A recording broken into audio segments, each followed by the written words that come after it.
Next topic is latest Gupta. Vikramaditya was succeeded by his son Kumaragupta, who maintained peace and prosperity. So Vikramaditya was succeeded by his son named as Kumaragupta, and he maintained a very peace and prosperity during his empire.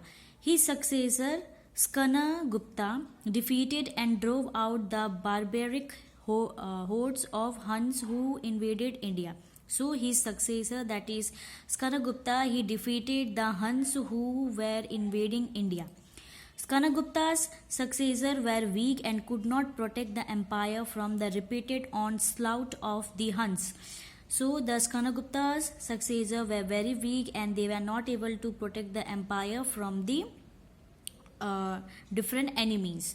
By the beginning of the 6th century CE, the Huns had destroyed the Gupta's empire and shattered the political unity of the India. So by the beginning of the 6th century, the Huns had destroyed the Gupta empire totally, and it also destroyed the political unity of India.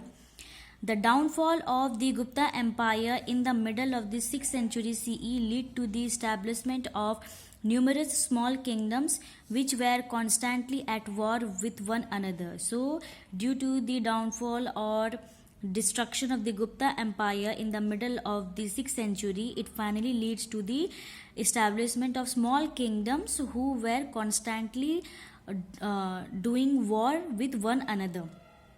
The Huns continued their raid in northern India. So the Huns, they continue to invade or raid in the northern part of India. In the beginning of the 7th century CE, Harshavardhana, the king of Thaneshwar, succeeded in bringing all these kingdoms under his control, establishing political unity, peace and prosperity in the northern India. So in the beginning of the 7th century, the Harshavardhana, he was the king of the Thaneshwar, he succeeded in bringing all these kingdoms or all these small kingdoms under his territory or under his control, and he established a